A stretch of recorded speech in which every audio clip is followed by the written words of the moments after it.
ማሰራት ጀምሯል። ኢንተርኔት ኢዝ ዲስትሮይንግ ኢስላም።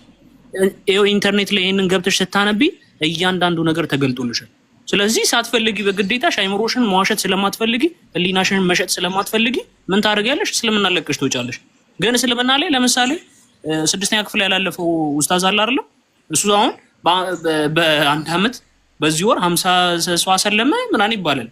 ግን ሲታይ ምንድነው ሚስቶቹ ነው በ6 አካውንት እየቀያየረ የሚያሰልመው። እንዲህ እየተደረገ እስልምና እየተስፋፋ ነው ብትይ this is joke። ይሄ ደግሞ ቴክ ኦቨር ሊያደርግ ይችላል ወይ ክርስትና ብለሽ ካሰብሽበት ነገር በጣም ፋክቱ መሬት ላይ ታየዋለሽ ማለት ነው። ምክንያቱም እውነትን እየተረዳ የሰው ልጅ ወደ ብርሃኑ እየመጣ ነው። ኤኒዌይስ እኔ ብዙ መቀጠል አልፈልግም። ሰላም ብያለሁ ዲያቆን። ምናልባት ታች ላይ ስለ ዛሬ ነው የተጠየቀው የሚል ነገር ተነስቶ ነበርና ያለፈው ወር ላይ ናይጄሪያ ውስጥ ምን ነበር ሲደረግ የነበረው? ኦኬ ሙስሊሞች ክርስቲያኖችን እየገደሉ ኢቭን የአሜሪካው ፕሬዚዳንት ትራምፕ እንኳን እስኪገባድርበት ድረስ ዋርኒንግ እስኪሰጣቸው ድረስ ነበረ። አንድም የክርስቲያንን ቁጥር በመግደል በመቀነስ፣ ሁለተኛው ደግሞ በርዝ ሬት ነው በቃ የእስልምና መስፋፊያ ማለት ነው። በሀገራችን እኮ አይ ቲንክ 20 ዓመት ራሱ አልሞላውም አይደል በሊቢያ በረሃ ላይ አንገታቸውን የተሰየፉት። አሁንም ግራውንድ ላይ ያለ ነገር ነው ይሄ። በዛ ጊዜ ነበረ ነው ምናምን ብላችሁ ሰው አትሸውዱ። ኦኬ የምንመለከታቸው ቪዲዮዎች ስላሉ ማለት ነው። ናይጄሪያ የተገደሉ አሉ። ኢትዮጵያን 20 ዓመት ራሱ አልሞላውም አይ ቲንክ 15 ዓመት ሆኖ ምናምን ሊቢያ በረሃ ላይ የታረዱት ማለት ነው። ስለዚህ ሁለት ፖይንት ነው ያላቸው። አንድ የክርስቲያኑን ቁጥር በማመናመን እሱም ደግሞ በመግደል፣ ሁለተኛ ደግሞ በርዝ ሬት ነው። አለቀ። አርሲ ላይ መመልከት እንችላለን ዲስ ታይም እየሆነ ያለውን ነገር። አይ ድሮ የነበረ ነገር ነው ብላችሁ እንደ ሰው አትሸውዱ ለማለት ነው። ቆስቲ ቀጥሉ። እዚች ላይ ተጨማሪ ሐሳብ ሰላም ብያለሁ። ታላቁ መዝሙር ሌሎቻችሁም ይቅርታ ለጀመርኩት ልቀጥልበት ብዬ ነው። ዩሮፕና አሜሪካን ስላነሳሽ አይ ቲንክ ነገር እንደዛ ስለተረዳሁት ነው። እኔ ሁለቱም ጋር ኖሬ ያውቃለሁና አውቃቸዋለሁ የፖፑሌሽኑ ዳይናሚክስንም ጭምርና ለምሳሌ እኔ የነበርኩበት የዩሮፕ ክፍል በጣም በርካታ ሞሮካውያንስ ይመጣሉ እና መጀመሪያው እኔ ላይክ 15 ዓመት አልሆነውም ሲቲውን በራሳቸው ሙኒሲፓሊቲ እስከ መቀየርና አጠቃላይ የሲቲውን በእነሱ ስምና የነሱን ካልቸር ሙሉ ለሙሉ በማድረግ ውስጥ ማለት 15 ዓመት አልፈጀባቸው እና አጠቃላይ የሆነው ምንድነው አይ ቲንክ ቤልጂየም ልበላችሁ ሲቲውን ላቆየው ለጊዜው just for sake of it ግን የሆነ ክፍል ፓርት ኦፍ ዘ ሲቲ እና ማጆሪቲ እነሱ ሆኖ ዶሚኔት አድርገው በሞሮካንስ ቪሌጅ ተብሎ ለመቀየር በቃ እና እዛ ሰፈር የሚኖሩት ሰዎች በሙሉ ላይቭ ኤግዛምፕል ራሴ ስለሆንኩ የሚኖሩ ሰዎች እያንዳንዳቸው አብዛኞቹ ሪላቲቭዎቻቸውን ከባኮም ያመጡ ናቸው እያንዳንዳቸው። ሁለተኛ ዊዛውት ሊሚት ከእያንዳንዱ ዳች ወይም እዛ አካባቢ ከሚኖሩት ፍራንሳይ ምናምን ገርልፍሬንድ ምናምን ይዛሉ ይወልዳሉ። እያንዳንዱ ወንድ አብዛኛው አዳልት ነው እንደምታውቁት and then ይወልዳሉ። ከዛ የቤተሰባቸው አካል ነው የሚሆኑት። እንደምታውቁት መንግስት ያሳድጋል ሳምሃው ስራ ያን ያህል ከባድ አይደለም። ለመውለድ በጣም ምቹ ነው። ሰው ለማሳደግም አገር ዩሮፕ አሪፍ ነው። ያለ ገደብ ይወልዳሉ ማለት ነው። ከዛ ሚክስ ያደርጋሉ ማለት ነው። እዛ ራሽያ ላይ ከዩሮፕ እና እዛ ነዋሪ ከሆኑ አካል ጋር ወዲያው ሚክስ ያደርጋሉ። ከዛ ያስመጣሉ ስደተኛ የነበረው ቁጥር አለ። እነሱ 15 ከሆኑ የመጡት ለምሳሌ ሌላ 5 ሰው ያመጣሉ። በአመቱ በእርግጠኝነት ሌላ 30 ሰው ያመጣሉ። ይሄንን አሜሪካ አምጥቼ በደንብ ስለማሳያችሁ ይገባችኋል። ከዛ እነዚህ የመጡት 30 ሰዎች በሙሉ ሌላ ሰው ከመምጣታቸው በፊት ቢያንስ 3-4 ልጆች ወልደዋል። ላይቭ ኤግዛምፕል ራሴ ስለሆንኩ ይሄንን የሚከራከረኝ ሰው ያለ አይመስለኝም። ማሳየት ይችላል ዳይናሚክሱንም ጭምር። ከዛ አካባቢውን የኬባብ የምናምን መሸጫ መንገድ ላይ ስትሬት ሱቅ ምናምን ይጀመራል። ከዛ ሻርፕ መሸጥ ኤቭሪቲንግ እንዳለ ማርኬት ሁሉ ተቀየረ ማለት ነው። የምግብ ታይፑ ተቀየረ፣ የሱቆቹ ሁኔታ ተቀየረ፣ ፖፑሌሽኑ በሙሉ ዳይናሚክሱ ተቀየረ። ከዛ ከተማውን እኛ በምንፈልገው መንገድ ነው የምንመራው አሉ ማለት ነው። ከዛ አይ ቲንክ ከንቲባ ምናምን ለመሆን ሞክረው ነበር እኔ እስከለቀኩበት ሰዓት ድረስ። ይሄን ነው እያልኳቸው ያለሁት። this is okay then ፖፑሌሽኑ ጨመረ ዩሮፕ ላይ ሙስሊም ዶሚኔት አደረገ ይላል ማለት ነው አንድ ሰው። ሁኔታው ግን የሆነው ምንድነው ማይግሬት እንዲያደርጉ አደረጉ ቤተሰቦቻቸውን። እነሱ ማይግሬት አድርገው መጡ። ከዛስ ወለዱ፣ አለቀ። የቻሉትን በዚህ መንገድ ያደርጋሉ፣ ያልቻሉትንና በዚህ መንገድ የማይፈልጉትን ደግሞ ቅድም እንደተባለው ናይጄሪያም ሌላ ቦታ በመግደል ይሆናል ማለት ነው። ሜንቶታን ባነሳ ቀላል ይመስለኛል። ስሙን ከጠቀሱት ራሱ ይገባቸዋል። አሁን ዩሮፕ ውስጥ ነበሩ አሜሪካ መጣውና ሚኒሶታ የትኛው ፖፑሌሽን ነው የሚበዛው? ከየት ሄደው ነው የሚበዛው? ኦኬ እነሱ ሙስሊሞች ናቸው አይደሉም? ከሆኑ ኦኬ አሜሪካ ውስጥ ሙስሊም በዛ ሲል አንድ ሰው ሚኒሶታ ማን መጥቶ ማን ኮንቨርት አድርጎ ነው? ኔቨር። ከሴትዮዋ ጀምሮ በቃ የሆነ ከነሱ ውጭ ያለውን ማግባት ትችል ባለመጽሐፎቹን እንዲያገቡ ይፈቅድላቸዋል መጽሐፉ የራሳቸው መጽሐፍ and then ክርስቲያኖችንና አይሁዶችን ማግባት እንዲችሉ ሆም ብለው ፐርፐዝሊ ያገባሉ። ከዛ የራሳቸውን ሃይማኖት ኢንዶክትሪኔት አድርገው ልጆቻቸውን ያሳድጋሉ። እንዳልኩት በርዝ ሬቱ አይገናኝም። 4 እና ከዛ በላይ ነው የነሱ በርዝ ሬት እንትኑ ከነን ሙስሊሙ ደግሞ 1.2 1.3 ነው። በአማካይ 4 እና ከዛ በላይ ልጆች ይወልዳሉ ኢንተርናሽናሊ ማለት ነው። እኛ ግን በተቃራኒው ወይም ነን ሙስሊምስ 1.2 1.6 ድረስ ነው አቨሬጁ። ምን እያልኩ ነው? በመውለድ በዚህ ደረጃ በማይግሬሽንም እንግዲህ ሶማሌ ኮሚኒቲ በመጥቀስ ትረዱኛላችሁ በሚል ነው ለምሳሌ የተጠቀምኩት እንጂ የኮነንኩ አይደለም። በቃ በማይግሬሽን ከዛ ግን አሴም ታይም በጣም ዲቫስቴቲንግ የሆነ ዋር ደግሞ ኦል አራውንድ ዘ ወርልድ ያደርጋሉ ማለት ነው። አይ ቲንክ ይሄ ክሊር ካልሆነ እሺ ታንኪዩ አመሰግናለሁ። ጓሊ እርግጥ ከኛ የተሻሉ መምሮች ባሉበት ባልናገር ደስ ይለኛልና 2 ነገር ነበረ ያልሽው። አንድ ነገር ልበልና ከቁጥር አንፃር ላነሳሽው ኢቭን አይደለም እኛ ጌታችን መድኃኒታችን ኢየሱስ ክርስቶስ 12 ሐዋርያትን ዮሐንስ ወንጌል 6:67-69 ብታነቢ ከእናንተ መሃል መከተል የማይፈልገውን ሂዱ ብሏቸዋል። መከተል የማይችል መስቀሉን ተሸክሞ መከተል የማይችለውን ሂዱ ብሏቸዋል። የቁጥር ነገርኛ አሳስቦን ማያውቅም አያሳስበንም። ምክንያቱም ጢሞቴዎስ ሁለተኛ ጢሞቴዎስ ላይ ምዕራፍ 4 ከ3-4 ብታነቢ በመጨረሻው ሰዓት ላይ ለጆሮአቸው የሚያሳክክ ለነሱ የማይስማማን ሐሳብ የማይቀበሉበት እውነት ያለበትን ትምህርት የማይቀበሉበት ዘመን ይመጣል ይላል። ስለዚህ አሁን ላይ አብዛኛው ኤቲስት እየሆነ እየሰለመ የምታዩ ሰው ትክክለኛ ስፒሪቹዋሊቲን መቀበል የከበደው ለጆሮ የሚያሳክክ ግን የእውነት የህይወት ትምህርትን የሆነ ነገር መቀበል የከበደው ንጽህናን፣ ፒዩሪቲን፣ ሞራሊ ስፒሪቹዋሊቲን የጠላ ዓለምን የወደደ ህዝብ የሚሄድበት ነው። ምክንያቱም የኛ አምላክ እንደዛ አይደለም። ንጽህናን ይፈልጋል። ሲንሰር የሆነ እምነትን ይፈልጋል።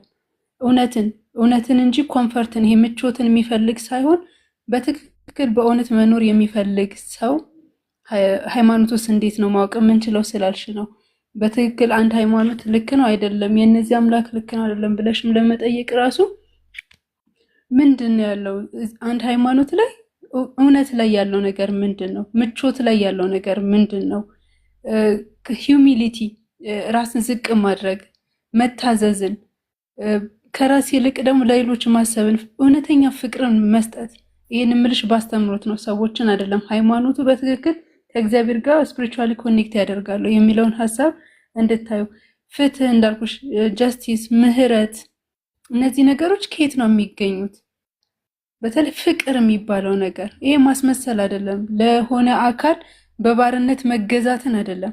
በባርነት መገዛት በፍቅር መገዛት። አምላክሽን ወደሽው ብትወዱኝስ ምንድን ነው ያለው ጌታችን መድኃኒታችን ኢየሱስ ክርስቶስ? ብትወዱኝስ ትእዛዜን ጠብቁ። ነፃ ዊል ፍሪ ዊል ተሰጥቶሽ ማለት ነው።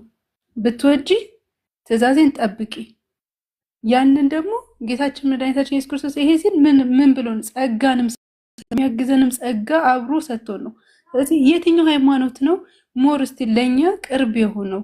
ከፍቅር አንፃር ብዬሻለሁ፣ ከፍትህ አንፃር ሊሆን ይችላል፣ ሂዩሚሊቲ ከትህትና አንፃር፣ ራስ ዝቅ ከማድረግ አንፃር፣ ከራስ ይልቅ ለሌሎች ከመኖር አንፃር እና ከይቅርባይነት ከመውደድ እና ብዙ አልሽም። አንደኛ ሃይማኖት በዚህ ነው። ሁለተኛ የቁጥር ነገር እንዳልኩሽ አያሳስበንም። በሶስተኛ ደረጃ በዚህ ዘመን ላይ ያሉት በጣም ብዙ መረጃ ወንድሞች አካፍለውናል በመልኩ እየተስፋፋ እንደሆነ። ግን እንደው ኢንተርኔት ላይ የምታያቸው የተወሰኑ ሰዎች ኮንቨርት አድርገናል እያሉ በሚናገሩበት መንገድ ለምንድን ነው እንደዛ ያልኩት? በቃ ፒዩሪቲ ሞራል ፒዩሪቲ ይጠይቃል የኛ እምነት። እሱ እንድናደርገው ዓለማዊ ምቾትን ኮንፈርትን ወንዱ 4 ያገባል፣ ሴቷስ ፋይናንሻል ስቴቢሊቲ ልታገኝ ትችላለች። ያንን መቀበል የማይችል ኖ እኔ በአምላኬ ታምኜ በንጽህና እኖራለሁ፣ አንድ አግብቼ በአንድ ተወስኜ እኖራለሁ የሚል ወንድ በአሁን ላይ፣ ሴቷም እንደዛው ለባሌ ተገዝቼ በፍቅር እኖራለሁ የምትል ራሷን የገዛች ወንዱም ራሱን የገዛ ሰው እንዲኖር አፕሪሼት የሚያደርግ ሃይማኖት የትኛው ነው? ፒዩሪቲ ግዴታ ነው። ሲንሰር የሆነ ፍቅር የሆነ ፍትህ የሆነ አዛኝ የሆነ ሩሩህ የሆነ ይሄን ደግሞ ከአምላኩ ያገኘውን አስተምሮት የሚያስተምርበትን ሃይማኖት እንድትመርጪ እነግርሻለሁ። ምክንያቱም ማንኛውም ሰው እኛ በተፈጥሯችን ኮራፕትድ ነን። ዓለም ይመቸናል። የዓለም ነገር ያጓጓናል። ዓለማዊ ህይወት ሁሉም ሰው ይፈልጋል። ግን ያንን ሐሳቡን ገቶ መንፈሳዊውን የዘላለም ህይወት የሚያስቀድምበትን አስተምሮት ተመልከቺ። የቁጥር ነገር እንዳልኩሽ ጌታችን መድኃኒታችን ኢየሱስ ክርስቶስ 12 ሐዋርያትን ይዞ እነሱን እንኳን ካልፈለጋችሁ ሂዱ፣ በፍላጎት የሚገዛ አምላክ ነው፣ በፍቅር የሚገዛ አምላክ ነው ያለን። ስለዚህ የቁጥር ነገር አሳስቦን አያውቅም፣ አያሳስበንም። ምክንያቱም ጠባቡ መንገድና ሰፊ መንገድ ተሰጥቶናል። ሰፊው መንገድ የሚያጓጓ ነው፣ የሚያስደስት ነው፣ ኮንፈርት አለው። ወደዛ መሄድ ማንም ሰው ይችላል። ቀጥተኛዋና ጠባባው መንገድ ደግሞ ስፒሪቹዋሊቲ፣ ሞራሊቲ ያካተተ ነው። እሱን ተከትሎ መጓዝ ደግሞ እኛ በቀጥታ ወደ መንግስተ ሰማያት የምንገባ ሰዎች መንገድ ነው ማለት ነው። ጓልዬ ቼክ ስታደርጊ ምንድን ነው ከሞራሊቲ አሁን ካልኩሽ ሀሳብ ከዚህ ኮንሴፕት አንፃር ምንድን ነው የሚያስተምረው ይሄ ሃይማኖት ብለሽ ሞር በዚያ ጅጅ ብታደርጊና ትክክለኛው ሃይማኖት ስለወረስ ነው ሳይሆን እርግጥ እናትና አባቶቻችን እግዚአብሔር ይስጣቸው በቀና መንገድ አስተምረውናል፣ በቀና መንገድ እንድንጓዝ አድርገውናል። ያንን መንገድ ግን በእውነት እግዚአብሔርን በምንድን ነው በእውነት በመንፈስ ሆናችሁ ነው አለ በፍጹም ልባችሁ አምልኮ የተባለው። እዚህ ያንን መንፈሳዊነት ያለበትን ከልብ መታመን ያለበትን ሃይማኖት ደግሞ በመገዛት ራስንም በመግዛት የምትኖሪበትን ሃይማኖት ብትመርጭ እላለሁ። እና የኔ ውድ ይቅርታ ወንድሞቼ፣ መምህር እንግዲህ ታላቁም ይቅርታ መዝሙር ያሬድም ቴንክ ዩ በጣም አመሰግናለሁ። አመሰግናለሁ። በጣም ነው የማመሰግነው። ቴንክ ዩ ቬሪ ማች።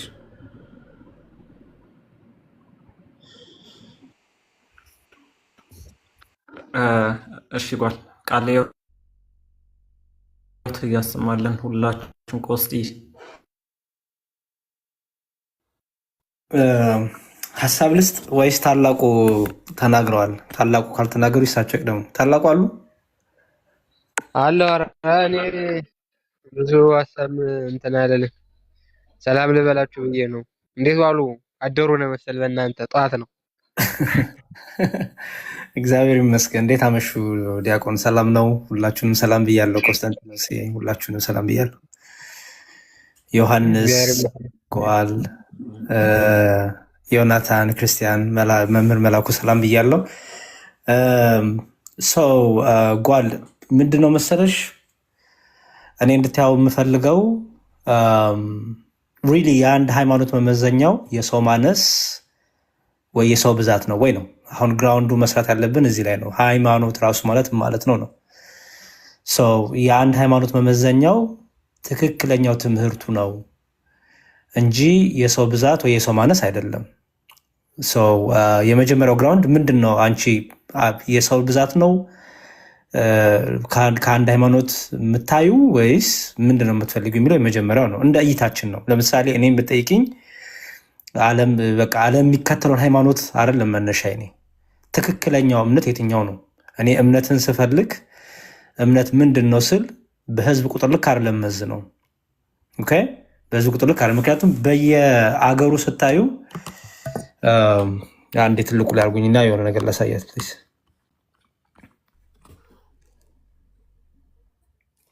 ኦኬ፣ እሺ፣ ይሄ የተሰራ ሪሰርች ነው። እሺ፣ የተሰራ ሪሰርች ነው። እንደምታዩት በእያንዳንዱ አገር ብሬክዳውን ተደርጓል። ክርስቲያኖች፣ ሙስሊሞች፣ ምንም ደግሞ እምነት የሌላቸው ሂንዱስ፣ ቡዲስት፣ ከዛ ደግሞ አዘርጅስ፣ ከዛ ጂዊሽ ምናምን አለ ማለት ነው። እና ዲፔንዲንግ ኦን ኤሪያ እንደምትኖሪበት የአገርና ሁኔታ ቫሪ ያደርጋል፣ በጣም ይለያል። ስለዚህ ምን ሊኮን ነው ማለት ነው? እንደዚህ አይነት ሰው ሳውዲ ሲሄድ ሙስሊም ይሆናል ማለት ነው። ከዛ ደግሞ አንድ በጣም ክርስቲያን የበዛበት ሀገር ሲሄድ ደግሞ ክርስቲያን ሊሆን ነው ማለት ነው። ስለዚህ አያችሁ ምንድን ነው የምንፈልገው ነው አሁን ትክክለኛው አማኝ ለምሳሌ ክርስቲያን በበዛበት ቦታ ክርስቲያን በዝቷልና ክርስቲያን ልሁን የሚል አይደለም። ወይ ሙስሊም በበዛበት ሀገር በቃ ሙስሊም በዝቷል ስለዚህ በቃ ልመሳሰል ሙስሊም ልሁን የሚልም አይደለም። ኦር በቃ ኤቲኤስ በበዛበት ሀገር ኦኬ ኤቲኤስ ስለበዛ ለጊዜው ኤቲኤስ ልሁን የሚልም አይደለም። ትክክለኛ አማኝ የሚባለው በብዛት የሚያይ ሳይሆን ከዛ አሻግሮ ምንድን ነው ሃይማኖት፣ ምንድን ነው ትምህርቱ፣ የትኛውን የዘላለም ህይወት የሚሰጠኝ፣ ይሄ ነው መስፈርት ነው የሚገባው። ምክንያቱም ዲፔንድስ እንደምታዩበት ሀገር ለምሳሌ እንይ ኤዥያ ፓሲፊክ ኤዥያ ክርስቲያኖች 5.9 ናቸው፣ ሙስሊሞች 26.1 ናቸው። ሉክ እምነት የላቸው ሰዎች 32.8 የት ኤዥያ ውስጥ ማለት ነው። ኦኬ እሺ ኢሮፕ 67.1 ክርስቲያኖች ናቸው፣ ሙስሊም 6% ነው። ላቲን አሜሪካ 84.6% ክርስቲያን ነው፣ ሌዛን 1% ደግሞ ሙስሊም ነው። አናፍሌትድ እምነት የሌለው ደግሞ ወደ 11.9 ነው። ሚድል ኢስት ኖርዝ አፍሪካ 2.9 ክርስቲያን ነው፣ 94.2 ሙስሊም ነው። ኖርዝ አሜሪካ ደግሞ 62.9 ክርስቲያን ነው፣ 1.6 ሙስሊም ነው። ሰብ ሰሃራን 62.0 ክርስቲያን ነው፣ 32.8 ሙስሊም ነው። አፍጋኒስታን ክርስቲያን ከ1% ያነሰ ነው፣ 99.9 ሙስሊም ነው። አልቤኒያ 17.8 ክርስቲያን ነው፣ 74.5 ሙስሊም ነው። ስለዚህ አሁን በቁጥር መስፈርት ከሆነ አንድ ሰው ቤተ እምነትን የሚከተለው ሃይማኖትን የሚከተለው በየሀገሩ መለወጥ አለበት፣ በሄደበት ሀገር ሁሉ ማለት ነው። በሄደበት ሀገር ሁሉ ማለት ነው። በሄደበት ሀገር ሁሉ ማለት ነው። በሄደበት ሀገር ሁሉ ማለት ነው። በሄደበት ሀገር ሁሉ ማለት ነው። በሄደበት ሀገር ሁሉ ማለት ነው። ያለ ሰው ወደ ኖርዝ አሜሪካ ቢመጣ 62.9% ክርስቲያን ነው፣ 1.6 ሙስሊም ነው። ስለዚህ አሜሪካ ሲመጣ ኖርዝ አሜሪካ ክርስቲያን ይሆናል ማለት ነው። አፍጋኒስታን ሲሄድ ደግሞ ሙስሊም ይሆናል ማለት ነው። ስለዚህ ሃይማኖት በቁጥር መብዛትና ማነስ ሰዎች ከገመቱ ይሸወዳሉ። ምክንያቱም ቁጥሩ ሊበዛበት የሚችልበት ምክንያት ብዙ አይነት ምክንያቶች ስላሉ፣ ቁጥሩ ደግሞ ሊያንስበት የሚችልበት ደግሞ ብዙ አለ። ኦኬ ስለዚህ ሪሊ ምንድን ነው ከእምነት የሚፈለገው የሚለውን ነው አይ ቲንክ መጀመሪያ መያዝ አለብን። በተረፈ እኛ ክርስቲያኖች ምንድን ነው የሚያስጨንቀን የሚለውን ቅድመታችን ተናግራ ግን ላጠንክረው። እኛ ክርስቲያኖች የሚያስጨንቀን ቁጥር አይደለም። ምክንያቱም እድር ወይም እቁብ አይደለም የሚያዝ ነው። አሁን እቁብ እድር ሲሆን ብዙ ሰው ሲሆን ይጠቅማል፣ ምክንያቱም ይዳረሳል ምናምን ብሩ አሪፍ ነው። እኛ ግን ክርስቲያኖች የሚያስጨንቀን እቁብና እድር አይደለም የያዝ ነው፣ ህይወትን ያዝ ነው፣ የዘላለም ህይወትን ያዝ ነው።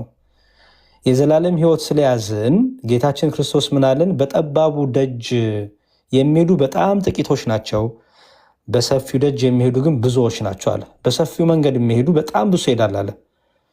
በጠባቡ ግን ደጅ የሚሄዱት ጥቂቶች ናቸው፣ እሱም የጸኑት ናቸው የሚሄዱት።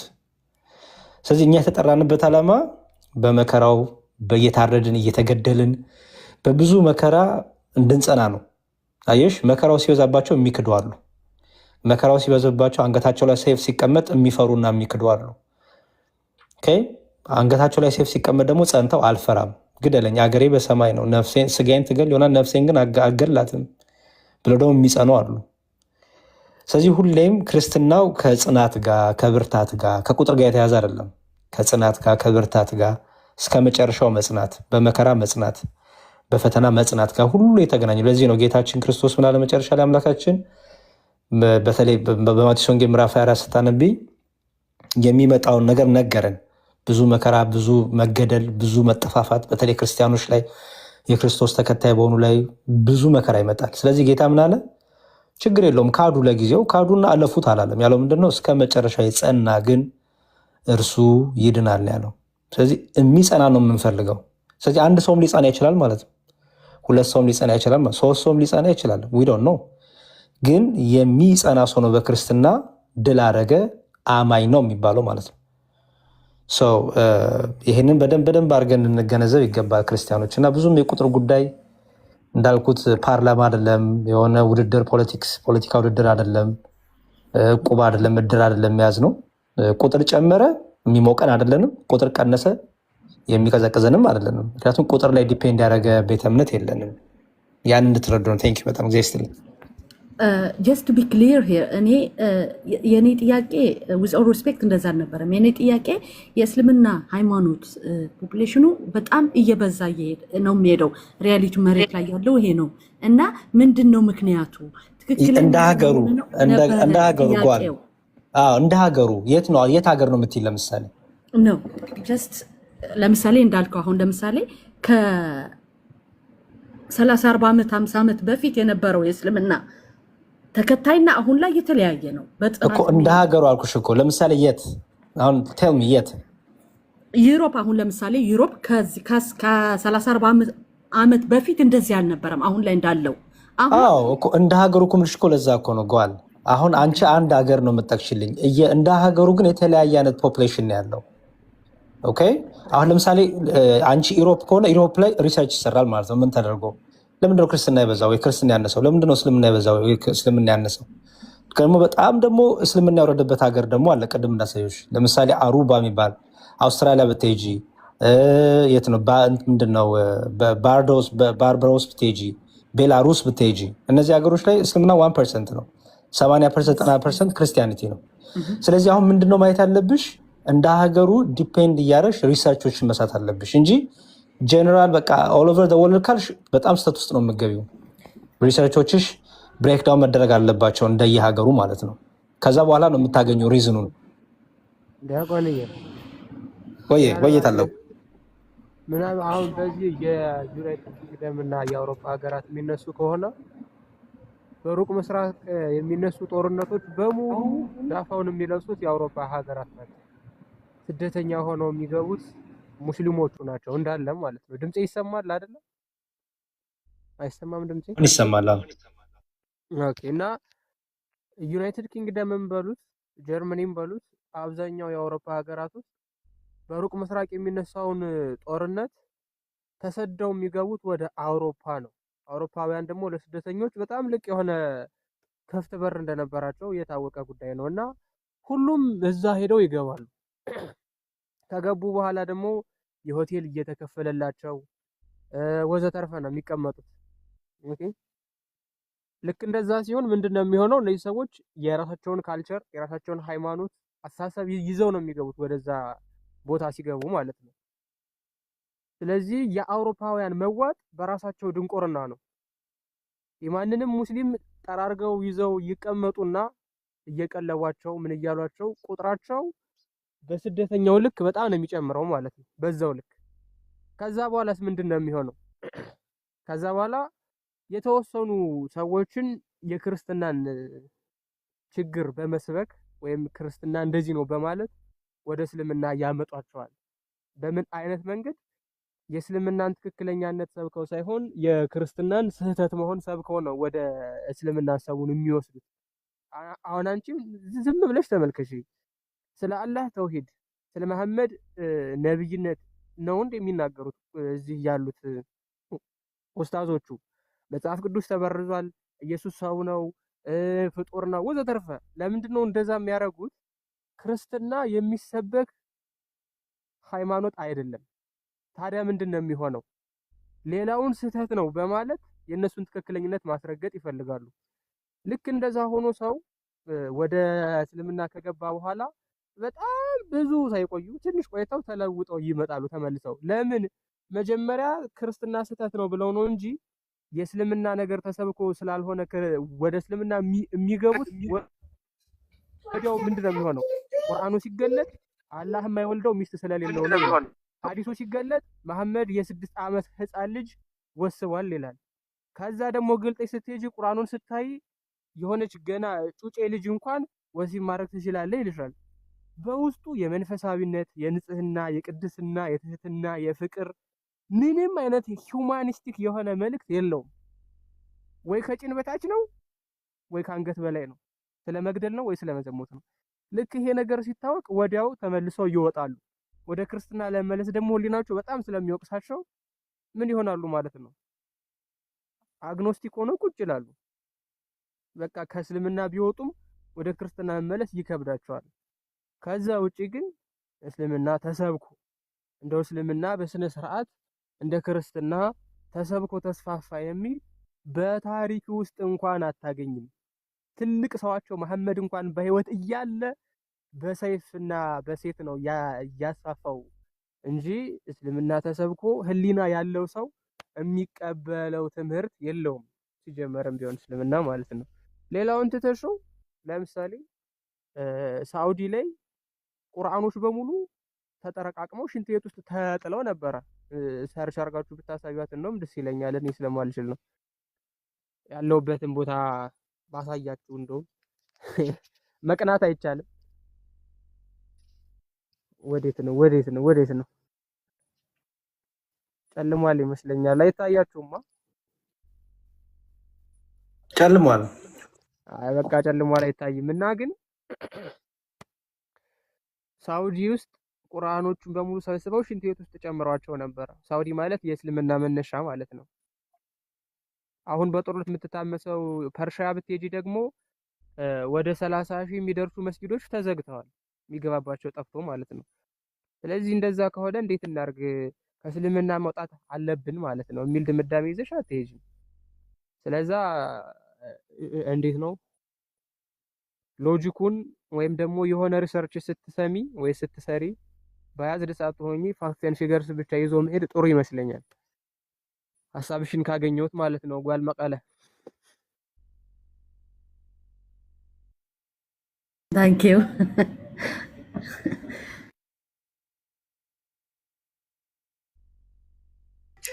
እሺ ቃልዎት ያሰማልን ሁላችሁም ወንድሞች እህቶች፣ እናመሰግናለን በጣም። ጓልዬ ሌላ ጥያቄ ካለሽ ወደ ሌላ ጥያቄ እንሂድ፣ ካልሆነ ለሌላ ሰው እድል እንስጥ። የእንትን ነው አሁን በቃ እሺ፣ ስለ እንትኑ መብዛቱ እንትን ተመልሶልኛል ሳምሃው ሞር ኦር ሌስ እንትን። አሁን ግን ለምሳሌ የመጀመሪያው ጥያቄ አሁን ለምሳሌ በእኛ በህይወት ዘመን በሰው ዘር አሁን ለምሳሌ በጥናት ሲካሄድ ሞር ዛን 5,000 ጎድስ ነበሩ ይላል ጥናት ሲካሄድ፣ እና ሁሉም የየራሳቸው ፈጣሪ ያላቸው ወርሺፕ የሚያደርጉት የሰው ልጆች ብዙ አይነት ፈጣሪዎች ነበሩ ወርሺፕ የተደረጉት በሂውመን ቢንግ። የትኛው ነው አሁን ሁሉም የየራሱ ነው ትክክል ነው ብሎ የሚያምነው አይደለ? እኔ አሁን ለምሳሌ አዘ ሎስት ፐርሰን የትኛው ነው ትክክል ብዬ እንትን ብል ማግኘት አልቻልኩም ልበል። እያንዳንዱ ሃይማኖት ይሄ ነው በቃ ትክክለኛው ብሎ ነው የሚናገረው። ማስረጃው ደግሞ መጽሐፉ ራሱ ሆኖ ነው የሚገኘው። ለምሳሌ ክርስትና እምነት ነው ትክክል፣ እግዚአብሔር ነው ትክክል፣ በቃ ፈጣሪ ኢየሱስ ክርስቶስ ለእኛ ሞተልን ብሎ ኤቪደንሱ ምንድን ነው ብትል ባይብል አምጥቶ ነው የሚያሳየ። የባይብል ጽሁፍ ራሱ ኤቪደንሱ የሚሆነው ባይብል ነው። ራይት? ታሪካዊ ማስረጃም እኮ አለ አይደል? መጽሐፍ ቅዱስ አሁን አንድ ታሪክ አለ። ታሪክ ብቻ ሳይሆን ኢየሱስ ክርስቶስ የሚባል እንደነበረና ወደዛ አካባቢ እንደዚህ ተከታይ እንደነበረው አለ እኮ ዶክመንተሪዎችም አሉ እኮ። ግን እግዚአብሔር ትክክለኛ ለመሆኑ ኤቪደንሱ ምንድን ነው ብንል በጽሁፍ ያገኘነው ባይብል ራሱ ነው፣ ጽሁፍ ነው። ራይት? እሺ ጨርስና ሀሳቧን ትጨርስና ችግር የለውም። በምንድን ነው ትክክለኛ ፈጣሪ የቱናው እንደሆነ በምን ማወቅ እችላለሁ? ምክንያቱም እያንዳንዱ ሃይማኖት ማስረጃ የሚያመጣው የራሱ መጽሐፍ ብቻ ነው።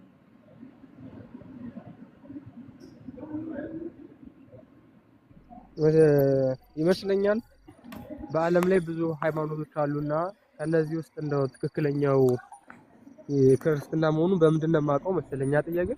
ያ ኦኬ፣ ትክክለኛ የምትይው ምን ማለት ነው? እስኪ ዲፋይን አድርጊ። እግዚአብሔር በቃ ለምሳሌ እግዚአብሔር የሚባል አለ። በኔ ትክክል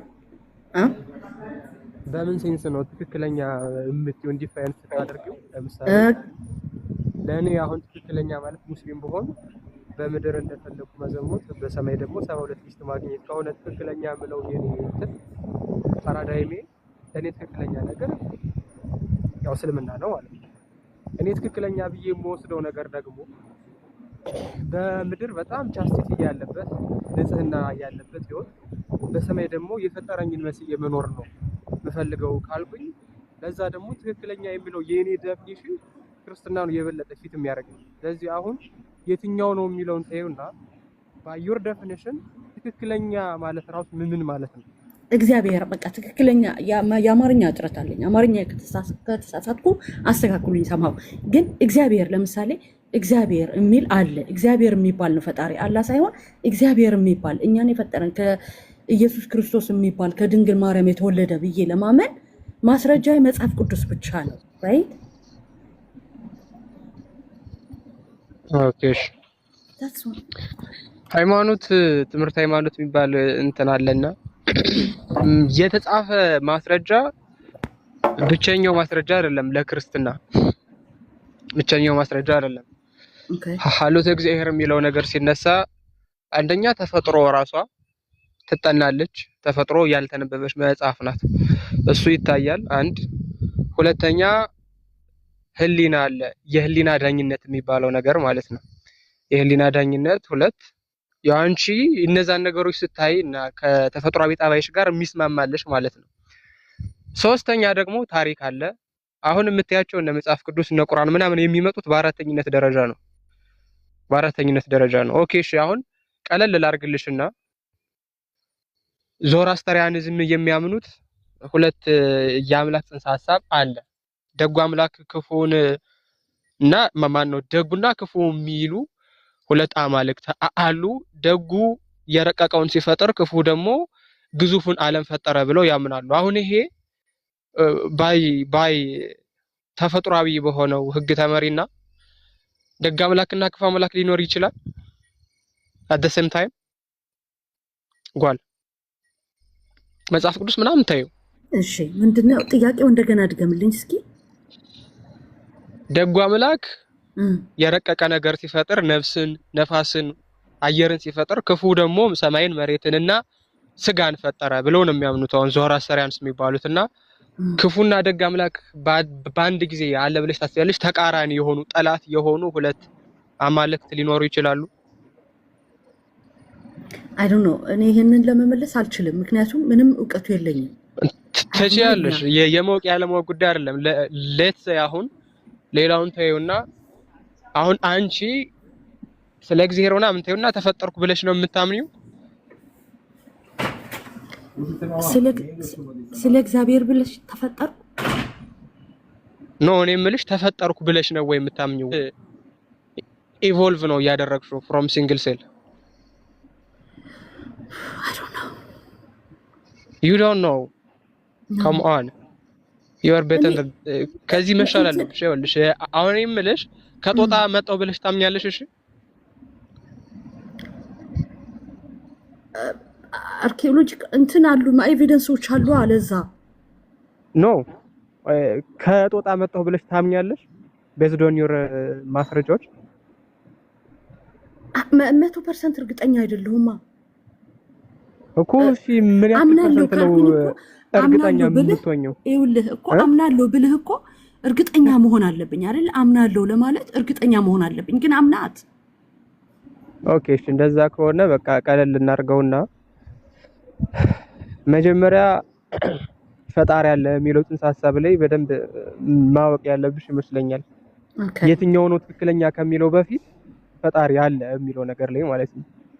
ኢቮሉሽን ምናምን አንበሻ ኢቮሉሽን ፈጣሪ አለ የሚለው ንገረኝ፣ በቃ እሱ ይሻለኛል እኔ አይ ቲንክ እኮ እሱን እኮ ልነግርሽ ፈልጌ ነው። ኦኬ እሱ ነው ለማለት ደግሞ ያልሆነውን መጀመሪያ መናገር ስላለብኝ ነው። እሺ ለማንኛውም ግን ፈጣሪ አለ የሚለው ኮንክሉዥን ላይ ለመድረስ እጅግ በጣም ቀላል። አንደኛው ነገር ምን ማየት ይጠበቅብሻል መሰለሽ? ላይፍ ሊመጣ የሚችለው ሊቪንግ ከሆነ ነገር ብቻ ነው አይደለ? የስፖንታኒየስ ጄኔሬሽን ጉዳይ በሊዩስ ፓስተር ያለቀ ጉዳይ ነው። ሳይንቲፊካሊ ፕሮቭን ነው። ሊቪንግ ቲንግ ሊገኝ የሚችለው ከሊቪንግ ቲንግ ብቻ ነው። ነን ሊቪንግ ቲንግ ሊሰጥ አይችልም አይደለ? እሺ ኦኬ። ስለዚህ አሁን የኮስሞሎጂ ዋን ቲዮሪ የሚባለው ላይፍ ካሮክ መጣ የሚለው ትክክል ሊሆን ይችላል?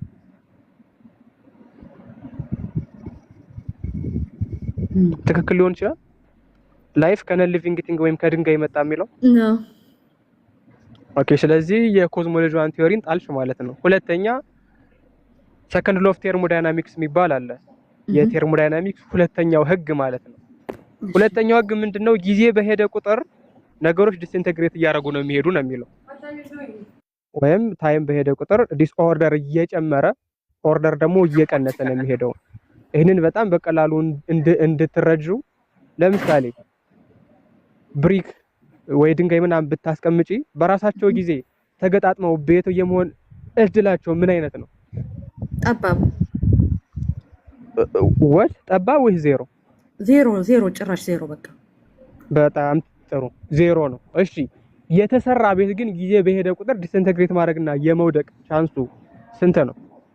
ከፍተኛ። በጣም ጥሩ። ስለዚህ አሁን ሰከንድ ሎው ኦፍ ቴርሞዳይናሚክስ ምንድነው የሚለው? ጊዜ በሄደ ቁጥር ዲስኦርደር እየጨመረ ይሄዳል። ያ ማለት ፐርፌክት የሆነው ነገር ወደ ዝቅ ወዳለ ላይ ፎርም እየሄደ ይሄዳል። እንደዛ ከሆነ የነዚህኞቹ ታሪክ ምንድነው የሚለው? ከሲንግል ሴል ተነስቶ ላይፍ በጣም ኮምፕሌክስ የሆነ የኦርጋን ሲስተም ፈጠረ ነው አይደለም የሚለው? ከሲንግል ሴል ተነሳ፣ ወደ አሳነት መጣ፣ ወደ እግር ማውጣት ሄደ፣ ወዘተርፈ ሰው ሆነ ነው አይደለ? ቲዮሪው ቀጥታ ከሰከንድ ሎው ኦፍ ቴርሞዳይናሚክስ ጋር ተጋጨ ማለት ነው። ምክንያቱም ሰከንድ ሎው ኦፍ ቴርሞዳይናሚክስ የሚለው ፐርፌክት የሆነ ነገር ኢምፐርፌክት የሆነ ይሄዳል እንጂ ኢምፐርፌክት የሆነው ነገር ፐርፌክት የሆነ ይሄዳል የሚል ሳይንቲፊካሊ ፕሩቭን የሆነ ምንም ነገር የለም ማለት ነው።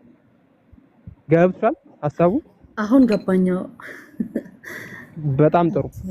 ስለዚህ ባዩር ቅድም በተነሳሽበት ሎጂክ እርግጠኛ አይደለሁም ባልሽበት ሎጂክ ማለት ነው ላይፍ ከሲምፕል ላይፍ ፎርም ወደ ኮምፕሌክስ መጣ ሳይንቲፊካሊ ነው የምልሽ ወይስ ከኮምፕሌክስ ላይፍ ፎርም ወደ ሲንግል ወይም ወደ ዝቅተኛ ላይፍ ፎርም እየመጣ ሄድ? ቆይ ይቅርታ አንዴ can I help you?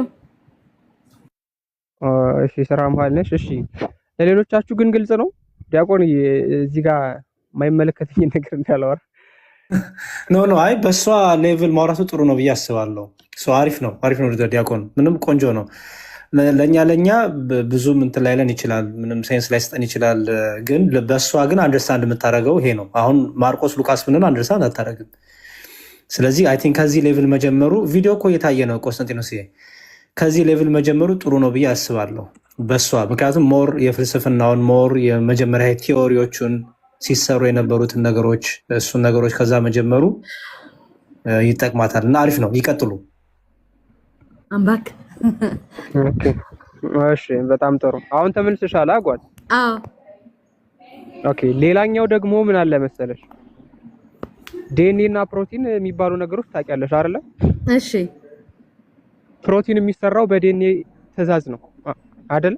አዎ የሆነ አሁን ላይፍ ፎርም ደግሞ የሚባለው ሲንግል ሴልም በዩ ኮምፕሌክስ ላይፍ ፎርምም በዩ ምንም በዩ መሰረቱ ዲኤንኤ ነው አይደለ? ያ በጣም ጥሩ። ያ ዲኤንኤ ዋና ስራው ምንድነው? ፕሮቲን ኮዲንግ ነው አይደለ? እሺ ቬሪ ናይስ።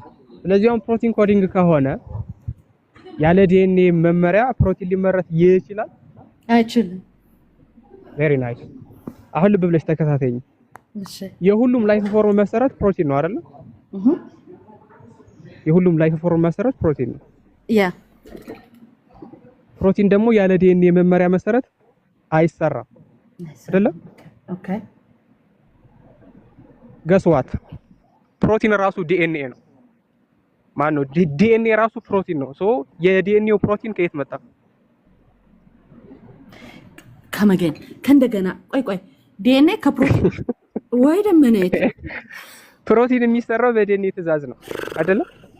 እሺ በጣም ጥሩ። አሁን ስለዚህ ያለ ምንም ዲኤንኤ መመሪያ ምንም አይነት ፕሮቲን የማይሰራ ከሆነ ዲኤንኤ ራሱ ግን ፕሮቲን ነው።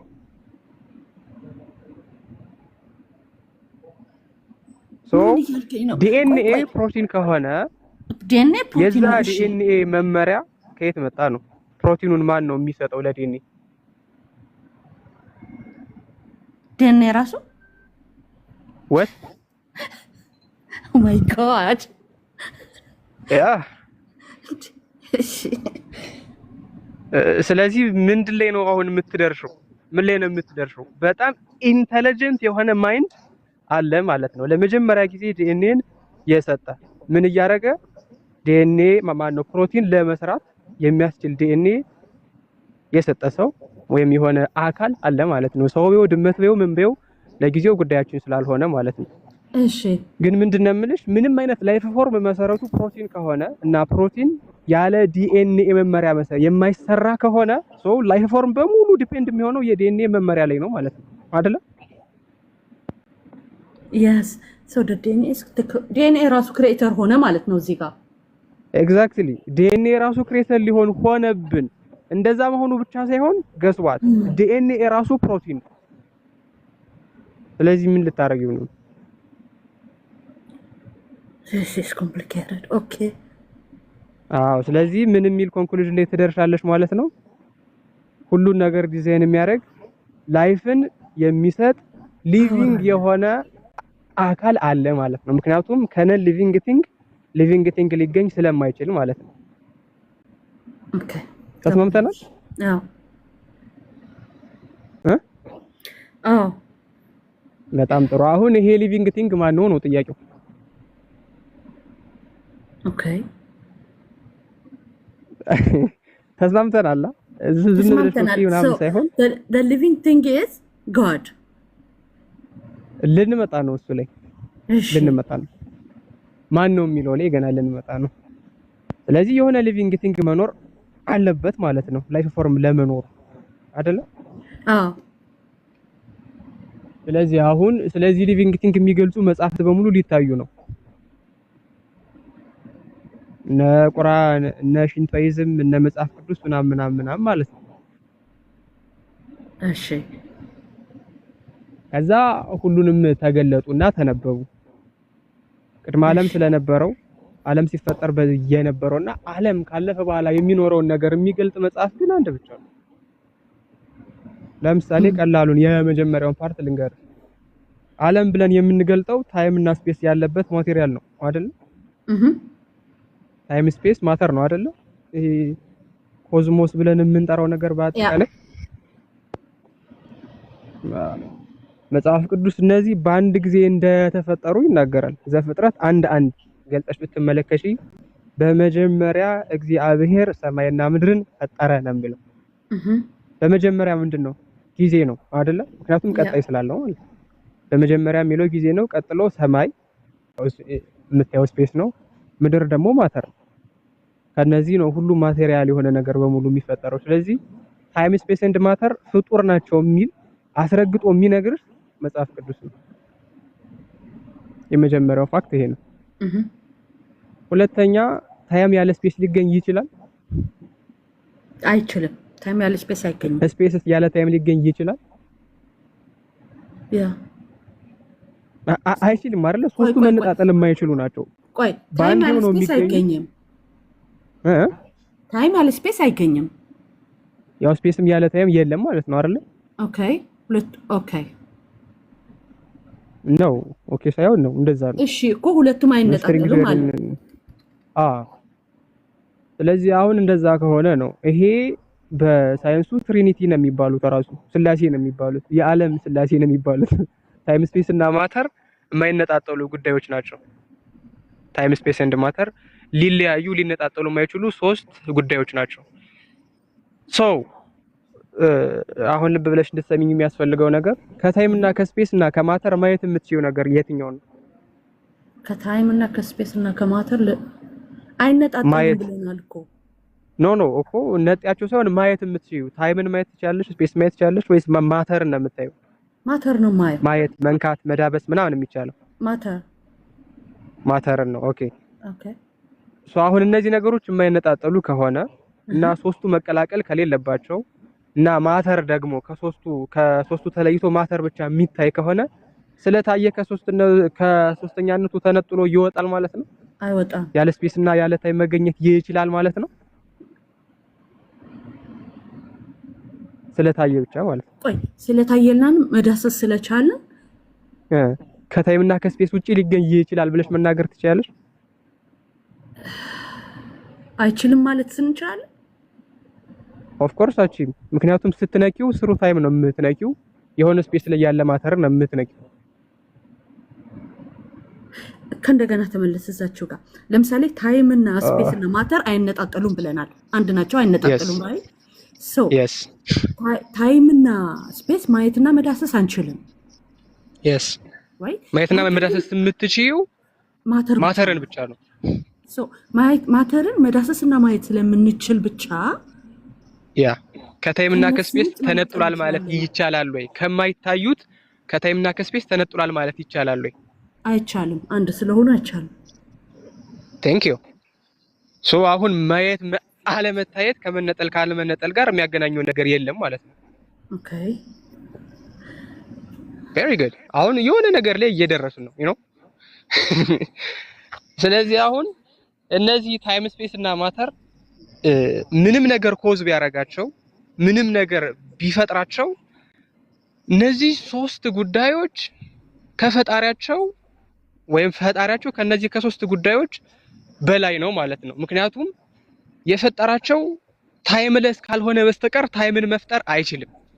በስፔስ የማይገደብ ካልሆነ በስተቀር ቦታን ወይም ይሄን የስፔስ ጉዳይ መፍጠር አይችልም።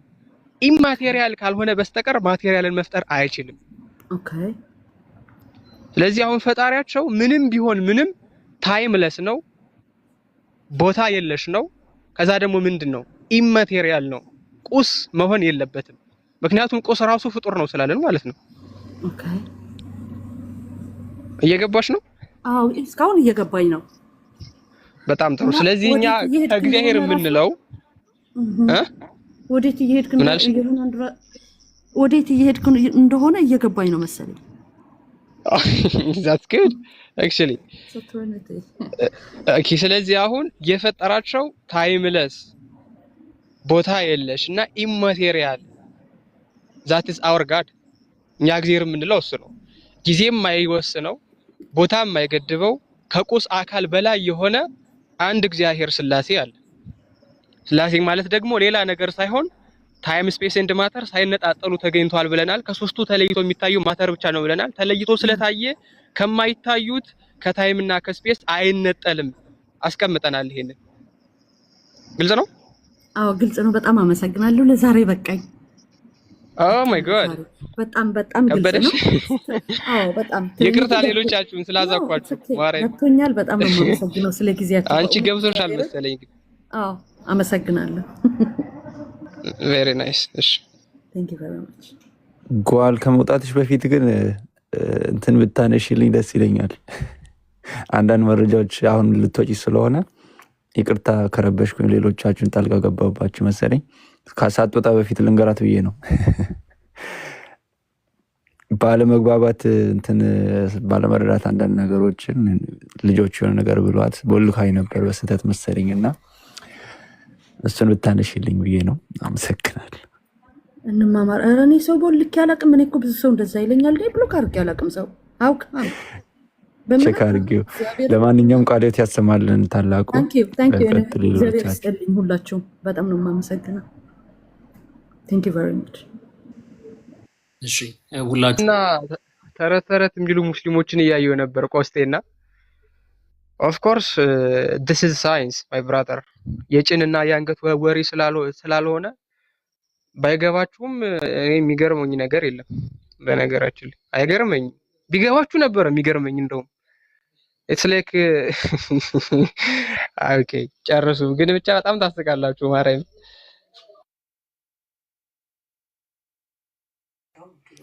በጣም የሚደንቅ ትምህርት ተምረናል። ቃሎት ያሰማልን። ብዙዎች እንደውም ጨርስልን እያሉ ነው። ግን ጓል ግን ከእስልምና ወጥተሻል ማለት ነው? ሶሪ አዲስ ነው ገና በቅርብ ነው የገባሁት። እኔ ሙስሊም አይደለሁም። እሺ አመሰግናለሁ። ያው ብዙዎች በተመሳሳይ ሁኔታ ከእንደዚህ አይነት ተረት መውጣት አለብን፣ ይህ ጨለማ ህይወት ነው በማለት እስልምና ለቀው እየወጡ ነው። ለሁሉም ደግሞ እንዲረዳቸው እኛ ልንጸልይ ይገባል። እግዚአብሔር ያግዛቸው፣ በርቱ። እኛም በጸሎታችን እናስባችኋለን። እህት ወንድሞች፣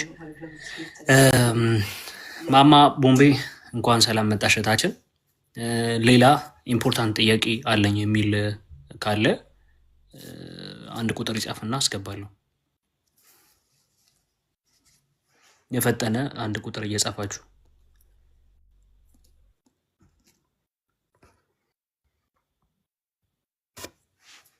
ጥያቄ ያለው ሰው አንድ ቁጥር እንዲጽፍ እንትን እያልኩኝ ነው፣ እየጠየቅኩኝ ነው። ቆስጤ አሀ አሁን ባረግነው እንትን ራሱ ማለት ፒፕልን እኔ እንጃ። እሺ ታስገባችኋለህ፣ ግን ዲኤንኤ ፕሮቲን አይደለም የሚሉ ሰዎች አሉ። ኢትስ ላይክ ሴይንግ አላህ ድንጋይ አይደለም እንደማለት እኮ ነው። በጣም የማይቻል ነገር ነው። በጌታ ዱ ዩር ሪሰርች። ዝም ብላችሁ አታውሩ።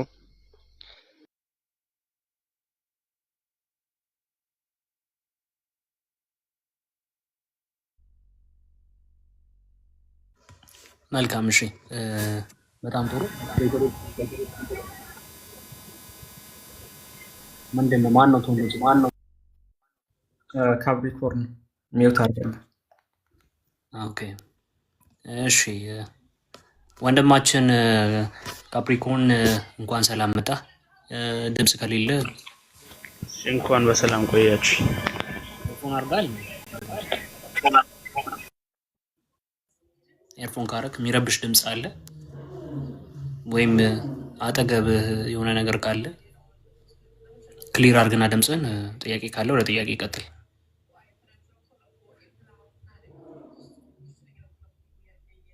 እሺ አሁን ይሰማል? ኤርፎን አድርጋል። ኤርፎን ለወለ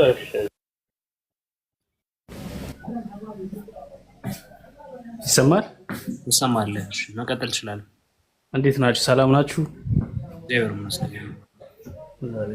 እኔ ማለት አንድ ጥያቄ መጠየቅ ፈልጌ ነበረ። ማለት ቀላል ጥያቄ ነው። አሕዛብ ማለት ምን እንደሆነ ብታስረዱኝ ነበረ፣ ብታስተምሩኝ።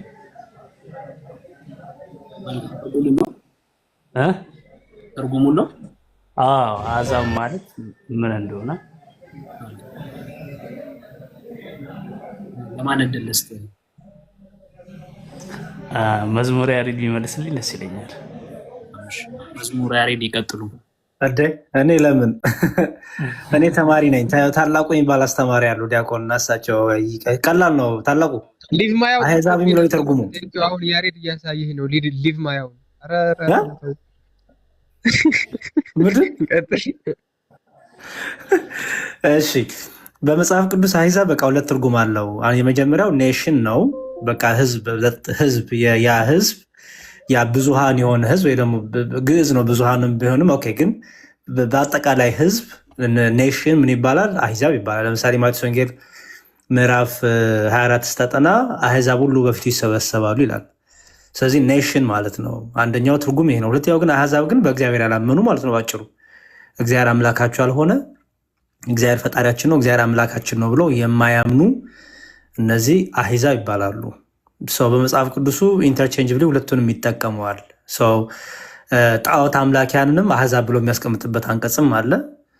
ብቻ ባጭሩ እግዚአብሔርን የማያመልኩ እግዚአብሔር አምላካቸው አልሆነ እግዚአብሔር ፈጣሪያቸው አልሆነ አሕዛብ ይባላሉ። ዳዊት ደግሞ በመዝሙር ደግሞ አሕዛብ ሁላችሁ እግዚአብሔርን አመስግኑ ደግሞ ይላል።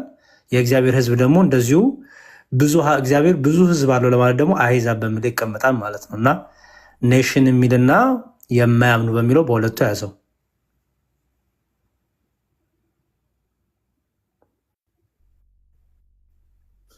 ቃሎት ያሰማልን ዲያቆን፣ እናመሰግናለን። እሺ በጣም ነው የማመሰግነው። ተመልሶልኛል። ቢ እነ ታላቁ የሚጀምሩት ነገር ካለ ቢ በደንብ አስተካክለው እንትን የሚሉን ከሆነ ደግሞ ታላቁ ጨምሩበት። አሪፍ ነው። ሀሳብ ሼር ማድረግ እንማራለን። ኧረ ይኸው ነው። እርባታ የሚባል ነገር በጥንታውያን ቋንቋዎች በሙሉ አለ። ህዝብ ብሎ አሕዛብ፣ በግ ብሎ አባግ፣ ጠሊ ብሎ አጣሊ እንደማለት ያው ነው።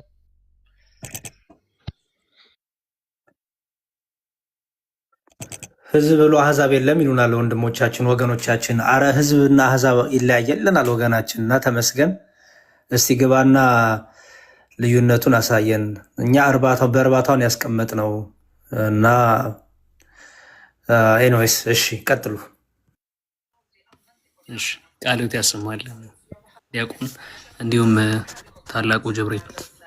እሺ ወንድማችን ሙላት መቀጠል እንችላለን። ሰላም ዋላችሁ። እግዚአብሔር ይመስገን ወንድማችን። እንዴት ነው? ሁላችሁም ስላገኘኋችሁ ደስ ብሎኛል። ዲያቆን መዝሙር ታላቁና ማማይም እና የኔ ጥያቄ አንድ ጥያቄ ነበረኝ። እሱም ያው ከሙስሊም ወገኖች የሚነሳ ጥያቄ ነው፣ ግን ሁላችሁም ስላገኘኋችሁ ስለምትመልሱልኝ ብዬ ስላሰብኩ ነው። እና በተዋህዶ ላይ ቃልና ስጋ ከተዋሃደ በኋላ የስግው ቃል አንድ ባህሪ ከተዋሃደ በኋላ አንድ ባህሪ ብለን እናምናለንና ብዙ ድምጽ ይሰማል ይሰማል። ቀጥል። እና ከተዋሃደ በኋላ አንድ ባህሪ ብለን እናምናለን የስግው ቃል ባህሪና ብዙ ጊዜ የሚያነሱት ያ ባህሪ ማን ነው? ያ ባህሪ አምላካዊ ባህሪ ወይስ ሰዋ ባህሪ? የስግው ቃል ባህሪ ምንድነው የሚሉት ነገር አለና እሱን ተብራራልን ዳብቀን። ታንክ ዩ። መልካም እሺ፣ እናመሰግናለን። ማይክን ያዝና እሺ፣ ለማን እድል ልስጥ? ዲያቆን ታላቁም አሉ ቀጥሉ። እሳቸው ማማይም አሉት። ዲያቆን ያሬድ አንዳቸው ቀጥሉ ነው። ችግር የለውም ታላቁ፣ አንተም ውይይት ስላደረክበት መቀጠል ትችላለህ። ዳንግል ክርስቶስ ሎጎስ ወይም ስግው ቃል ነው የሚባለው። ማብራሪያው ይሄ ነው። ምን ግን ጥያቄው ምን ፕሪሚስ ሰርቶ ይመጣል መሰለ? ኢየሱስ ክርስቶስ ከሁለት አካል አንድ አካል ከሁለት ባህሪ አንድ ባህሪ ነው ሲባል ያ ባህሪ የሰው ነው ወይስ የአምላክ ነው ማለት አንድ የሚለውን የሚረዱት በነጠላ ብቻ ማለት ነው። ነገር ግን ቁርአኑ ላይም ሆነ መጽሐፍ ቅዱስ ላይም ሆነ በየትኛውም የሰዋሰው ቋንቋ ከሁለት በላይ ያሉ ነገሮች ወደ አንድነት ከመጡ ወይም በአንድ አይነት ባህሪያት ከተገለጹ አንድ ተብሎ ይነገራሉ። ለምሳሌ ቁርአኑ ላይ የሰው ሁሉ ነፍስ ልክ እንደ አንዲት ነፍስ ናት ይላል። ስለዚህ አሁን ከአንድ በላይ ነፍስ የለም ማለት ነው። በቁጥር እንዴት ነገር ልትረዳ አትችልም አይደለ? ተዋህዶ የሚለው ቃል ምንን ነው የሚያሳየው? ያልተጠፋፉ፣ ያልተለወጡ፣ ያልተቀየሩ ነገር ግን ባህሪያቸው በማድረግ ወደ አንድነት የመጡ ሁለት ባህሪያትን ነው የሚያሳየው። ለምሳሌ አንተ ሙላት፣ አንተ ለምሳሌ ከሁለት ባህሪያት እየተገኘ አንድ ባህሪ ነህ። ይህንን ለመረዳት በጣም ቀላል የሆነው ዘዴ ይሆናል ብዬ የማስበው ነፍስ ያልሆነ ስጋ አለ ሙላት፣ ነፍስ ያልሆነ ስጋ አለ። ስጋ ያልሆነች ነፍስ ደግሞ ይሰማኛል። ቀጥል። ያ ነፍስ ያልሆነ ስጋ አለ፣ ስጋ ያልሆነ ነፍስ ደግሞ አለ። አሁን ይሄ ካውንቲንግ ባይ ዴስቲኔሽን በዴስቲኔሽን ነው የምቆጥረው ካልክ አንተ ውስጥ ሁለት ባህሪ አለ። የመጀመሪያው ባህሪ ነፍስ ያልሆነ ስጋ ነው። ሁለተኛው ባህሪ ስጋ ያልሆነ ነፍስ ነው። ይሄ በኤፒኖያ ወይም ይሄ ምንድነው ካውንቲንግ ባይ ዴስቲኔሽን ብለህ ስታስቀምጥ የምታመጣው ጉዳይ ነው። ሰው ከስንት ባህሪ መጣ ብትባል ከሁለት ነው የምትለው። ምክንያቱም ነፍስና ስጋም ስላልተለያዩ ማለት ነው። ነፍስና ስጋ አንድ ላይ ስላሉ ስላልተቀያየሩ ስላልተደበላለቁ ሰው ከስንት ባህሪ መጣ ስትባል ከሁለት ባህሪ ስላለ። አሁን ጉዳዩ የሚመጣው ከተዋሃድክ በኋላስ ነው። ከተዋሃድክ በኋላ ግን ሁለት ነኝ ትላለህ አትልም። ስጋነት የሚባል ሰውነት አለ? ስጋነት የሚባል ሰውነት የለም፣ ወይም ነፍስነት የሚባል ሰውነት የለም። ሁለቱ ሲዋሃዱ ሙላት የሚባል ሰው ነው የሚኖረው። ስለዚህ አሁን ሙላት የሚባለው ሰው ስንት ባህሪ ነው ስትባል ሁለት ካልክ ስህተት ነው፣ ተዋህዶውን ስላጠፋኸው። ነጠላ ነው ካልክ ደግሞ ልክ እንደዚሁ ስህተት ነው፣ ልክ ሁለት እንደማለት ነው። ነጠላ ነው ካልክ ለምን ያልጠፋውን ባህሪ ልክ እንዳጠፋ ሆነ ስላስቀመጥከው ማለት ነው። ስለዚህ ሰው ስንት ነው? ዋሂድ ነው። ዋሂድ ማለት ምንድነው? ከሁለት አንድ የሆነ ማለት ነው። ነፍስና ስጋ ተዋህደው ሙላት ልክ እንዳስባሉ መለኮትና ትስብእትም ተዋህደው ክርስቶስ ሆነ ማለት ነው። ስግው ቃል የምንለው እኛ ስጋ የያዘች ነፍስ እንደማለት ነው። ስጋ ያላት ነፍስ እንደማለት ነው። ስግው ቃል ስንል ከድንግል ማርያም ስጋ ነስቶ የተዋሃደ ያን አካላዊ ቃል የአብ ዘላለማዊ በህላዊ ውስጥ የሚኖር ቃሉን ማለታችን ነው። ስለዚህ የአንድነት ጉዳይ ሲነሳ የነጠላ ማንነት ጉዳይ ሳይሆን በተዋህዶ ውስጥ ያለ አንድነት ነው። ኮምፓውንድ ዩኒቲ ይባላል ማለት ነው። ግልጽ ነው ሙላት? አዎ ግልጽ ነውና ፋይናል የነሱ ጥያቄ ምን ነበር? ያ ባህሪ ማን ተብሎ ይጠራል ነው ባህሪው ማለት ነው። እና ብዙ ጊዜ ስለምሰማው ነው ዳውቀን ለኔ ግልጽ ነው። ለምሳሌ እኔ ከስጋና ከነፍስ ተገኝቼ ሰዋዊ ባህሪ ያለኝ ማለት ነው። እና በክርስቶስ ላይ አሁን የነሱ የሚፈልጉት መልስ አምላካዊ ባህሪ ወይ ሰዋዊ ባህሪ የሚለውን እንዲያገኙ ነው። እሱ ነው የጠየቁ ሙላት። ለምሳሌ የሰው ልጅ ከሰባት ባህሪያት ተፈጠረ ነው አይደለ? አዎ። በሁለት ሲከፈል ምን ተብሎ ተቀመጠ? የስጋ ባህሪና የነፍስ ባህሪ አይደል? ኦኬ። የስጋ ባህሪና የነፍስ ባህሪ ስላለው ሰው ሰባት ነው ትላለህ? ሰባት ባህሪ ያለው ትላለህ? አልልም። ሰባት ነውም አትለውም አይደለ? አዎ። በቃ እነዚህ ሁሉ ምን ሆነዋል? ያ የስጋ የነፍስን ባህሪ ምን ሆኗል? ሳይጠፋፉ ሳይቀላቀሉ የስጋ ባህሪ የነፍስ ባህሪ በአንድ ሆኖ አንድ ሰው ተባለ አይደል? አዎ። ኦኬ በቃ ቀላል እኮ ነው። ስለዚህ ኢየሱስ ክርስቶስ አካላዊ ቃል ያ በመጀመሪያ የነበረው በባህሪው እግዚአብሔር የሆነው እርሱ አልፋና ኦሜጋ የሆነው እሱ እግዚአብሔር የሆነው ስጋ ሆነ። ቃልም ስጋ ሆነ። ቃል ስጋ ሲሆን ቃልነቱ አልተለወጠም፣ ቃልነቱ አልጠፋም፣ ቃልነቱ አልተደበላለቀም። ስጋ ደግሞ ከቃልነት ስጋ ሆነ፣ ቃልም ስጋ ሆነ። እሺ ቃል ደግሞ ስጋን ገንዘቡ ሲያደርግ የስጋን ባህሪና አካል ገንዘቡ አደረገ። ስለዚህ የማይታየው ታየ፣ ዘመን የማይቆጠርለት ዘመን ተቆጠረለት ተባለ አይደል? ለምሳሌ መላእክት መጥተው ምናሉ? ዛሬ በቤተልሔም መድኃኒት ተወልዶላቸዋል አይደለ? እሱ መድኃኒት ነው። ያ የተወለደው መድኃኒት ነው። ከዛ ሲመጡ በቤተልሔም በእናቱ እቅፍ ሆኖ አዩት አይደል? ያ ያዩት ቃል ስጋ ሆነ። ስግው ቃል ነው ማለት ነው። ስግው ቃል ስጋ ሲሆን ፍጹም ሰው ፍጹም አምላክ ነው። ስለዚህ ሁለት ባህር የለም ማለት ነው። ልክ አንተን ስጠይቅ 2 3 4 ባህር የለኝም እንዳልከው የነፍስና የስጋ ሆነ አንድ እንደተባልከው ክርስቶስ ኢየሱስም ቃል ስጋ ሲሆን ያ ቅድመ ዓለም የነበረው የማይታየው የነበረው ቅድመ ዓለም የነበረው ዘመን ተቆጠረለት ታየ። ለምን? ሰው ስለሆነ። ስለዚህ ቃል ስጋ ሆነ። ስለዚህ የትኛው ባህሪ ነው የሚለው ጥያቄ እኛ አንድ አካል አንድ ባህሪ አማኝ ነን። ሁለት ባህሪ ሁለት አካል አማኝ አይደለንም። ከተዋህዶ በኋላ ቃል ስጋ ከሆነ በኋላ ፍጹም ሁለትነት የለም። ይልቁንም ፍጹም የሆነ አንድነት ነው ያለው ማለት ነው። ያ አንድነት ግን መለዋወጥ የለበትም፣ መቀላቀል የለበትም፣ መለያየት የለበትም፣ መዳረብ የለበትም። ይልቁንም በተአቅቦ ፍጹም ሰው ፍጹም አምላክ አንድ ባህሪ አንድ አካል ብለን እናገራለን ማለት ነው። ህይወት የሰማልኝ እግዚአብሔር ያክብርልኝ። ሁለታችሁ እንድጠይቅልኝ ፈልገው ነገር ሙስሊሞቹ መልሰህ ለምሳሌ የአላህ አባቱ አለ አይደል? የአላህ አባቱ አካሉ ነው ወይስ ባህሪው ነው ባት የሚባለው? ምክንያቱም ይሰገድለታል። ሰው አሁን የአላህ አባት አካሉ ነው ወይስ ባህሪው ነው? አካሉ ካሉ ባህሪ ያለው ባቱ፣ አይ ደግሞ ባህሪው ነው ካሉ ባህሪውስ አካል አለው? ምክንያቱም ባት ነው ይታያል፣ ተገልጧላ፣ ይሰገድለታል እየታየ። ምክንያቱም ምኑን ስታዩ ነው የምታውቁት አላህን ሲባሉ ባቱን ስናይ ነው ይላሉ። መጀመሪያ ራሱ አላህ ሲገለጥ ባህሪውን ነው የገለጠው ወይስ አካሉን ነው የገለጠው? ምክንያቱም ተገልጦ እኔ አምላካችሁ ነኝ ሲል ነው አንተ አምላካችን አይደለም ብለውታል ሙስሊሞቹ። ምኑን ነው አምላካችን አይደለም ያሉት? ባህሪውን ነው ወይስ አካሉን ነው? በኋላስ በምን ታውቁታላችሁ ሲባል ባቱን ሲገልጽ አካሉ ነው ባህሪው ነው ወይስ በአካሉ ውስጥ በባቱ በሚባለው አካል ፊዚካል አካል ፊዚካል ባዲ የማይታየው ባህሪ ውስጡ አለ ወይስ እንዴት ነው የሚለውንም እሱንም አንድ ላይ ደግሞ መልሰህ ብጠይቅ የእነሱን ባህሪና አካል የሚሆን አንደርስታንዲንግ አይ ቲንክ ካች ታደርገዋለህ ብዬ አስባለሁ። ቴንክ ዩ በጣም እሺ። እግዚአብሔር ያክብርልኝ። በጣም አመሰግናለሁ። መውጣት በፊት አላህ አንድ ነው አንድ ነው አንድ ነው የሚል መፈክር አለ፣ ታውቀዋለህ? እሺ አንድ ምን አንድ ባህሪ ነው? አንድ አካል ነው?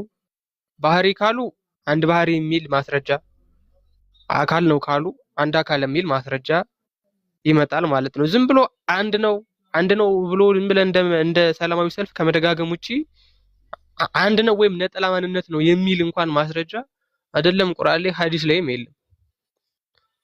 በአካልነት ተቀጽሎ የሚነገርለት ነገር ማለት ነው። ስለዚህ አንድ ምን የሚለውን በዛውም እንድትጠይቅ እንዲሆን ብዬ ነው። እግዚአብሔር ይስጥልን። እስቲ ተረከብ። እግዚአብሔር ያክብርልኝ በጣም ቃሎት ያሰማልን ዲያቆን ኖች። እሺ ወንድማችን እናመሰግናለን። ሌላ ጊዜ በሰፊው እንገናኛለን። ኦኬ ጥያቄ ያላችሁ በዚሁ ልክ አንዳንድ ቁጥር እየጻፋችሁ ማሜ በመሀል አንዴ ሰላም በይን። ሰላም አላልንሽም ቦምቤ የሚመችሽ ከሆነ እሺ። ሰላም ክርስቶስ ይብዛላችሁ። እንዴት ናችሁላችሁ? ሰላም ብያለሁ። ቀጥሉ። መልካም። እሺ አሁን ላይ በእስልምና ላይ ዲያቆናት ያነሱት ነገር ነበረ። መመለስ የሚችል አካል ካለ አንዋርን መመለስ ይችላል የተነሳውን ነገር ወይስ ቀጥታ ወደ ጥያቄ ትገባል? መጀመሪያ ልጠይቅና ችግር የለውም። ተመልሰዋለህ? መልካም። እሺ የእኔ ጥያቄ ምንድን ነው? መጽሐፈ ኢዮብ ምዕራፍ 2 ቁጥር 9 ላይ ሚስቱንም እስከ አሁን ፍጹምነትን ይዘሃልን? እግዚአብሔር ስደብና ሙት አለች ይላል። የሚቀጥለው ከግሪክ የተጨመረን ይላል። የእኔ ጥያቄ ምንድን ነው? ብሉይ ኪዳን የተጻፈው በሂብሩ እስከሆነ ድረስ ለምን የአምላክ ቃል ላይ ግሪክ ይጨመራል? ኦር ደግሞ የአምላክ ቃል ላይ ለምን ይጨመራል የሚለው። እሺ ለማን እድል ልስጥ? ዮሐንስም እና ዴቫም ሀሳብ ይስጡ፣ ማማዬም ታላቁም ይስጡ። ግን ሜቢ ክሌሙን አንተ ስላመጣኸው አኗሬ ለመጨመሩ ማስረጃ የምታመጣው አንተ ነህ። ከግሪኩ ተጨመረ ያለው ማን ነው? አንደኛ ያቀረበው ማስረጃስ ምንድን ነው? አቅርብልን እሱንና እኛ የምናደርገው ነገር ምንድን ነው? ማስረጃውን ኢቫሉዌት ማድረግ ነው። አንደኛ መጽሐፍ ቅዱሳችሁ ላይ እዛው የራሳችሁ መጽሐፍ ላይ እዚህ መጽሐፍ ላይ እንደተጨመረ ይናገራል እኮ። ምንድን ማስረጃ አሳየና ገልጠህ ተጨመረ የሚለውን አሳየን። እሺ አብሽር። ኦኬ መጽሐፈ ኢዮብ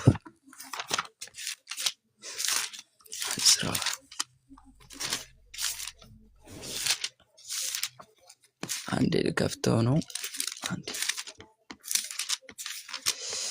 ኢዮብ ይኸው አንዴ ባትሪውን ትለበል። ኦኬ ላይ ይሁን ኮንስታንቲኖስ አይ ቲንክ አይ ዶንት ቲንክ በጣም ስሞል ነው ፎንቱ። እስቲ አንዴ መጽሐፍ ቅዱሱን አንዴ ያሳየን ወንድማችን። አንዴ መጽሐፍ ቅዱሱን አሳየን። ይመለስና የስንተኛ ዓመተ ምህረት መሆኑ እና ደግሞ የኛ ነው ወይስ የፕሮቴስታንት ምናምን የሚለውን ያሳየን። እሱን ለማየት ፈልጌ አክፈተው መጽሐፍ ቅዱሱን አንዴ መልሻለሁ። እሺ መጽሐፍ ቅዱሱን አንዴ አንደኛ ይሄ ግለጠው፣ ሁለተኛ ይሄው ይታያል። ግለጠው አባቴ ለሰማ ግለጠው። ይሄው ገልጬዋለሁ። አይታየም? አይ እንዴ አንዴ ግለጠው። ቀጥሎ ያለውን ፔጅ ማለት ነው። ኦኬ ይሄው እንደዚህ እናደርገዋለን ማለት ነው። በዚህ በኩል አሳየኝ። ቤቱ ጋር በዚህ በኩል ግራውን አሳየኝ ብራዘር። አውቀህ ግራውን አሳየኝ። ምን ሆነ ነው? ይሄው ይታያል። እኔ ጋር ከምንጨቃጨቅ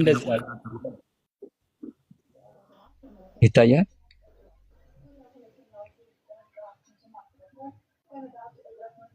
አይታየም?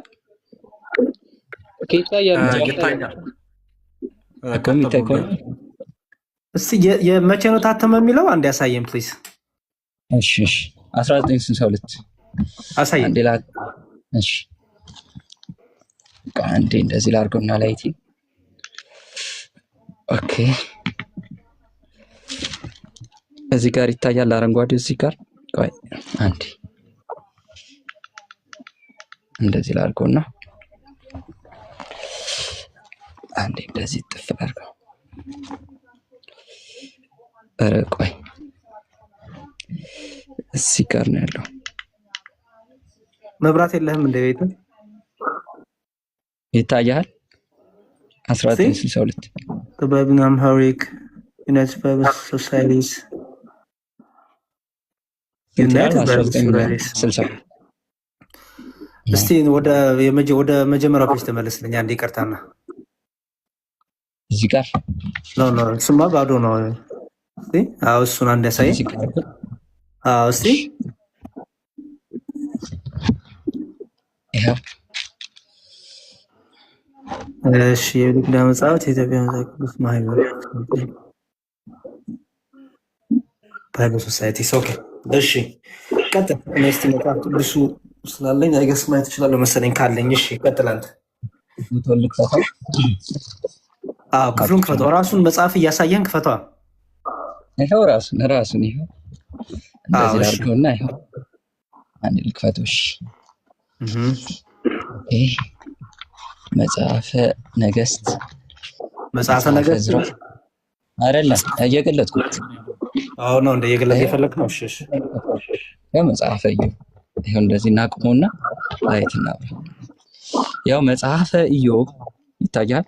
መጽሐፈ ኢዮብ ምዕራፍ 2 እዚህ ጋር ነው። ምዕራፍ 2 ቁጥር 9 ላይ ምን ይላል? እንግዲህ ምን አለ እዚህ ጋር ሚስቱን እስከ አሁን ፍጹምነት ይዘሃልና።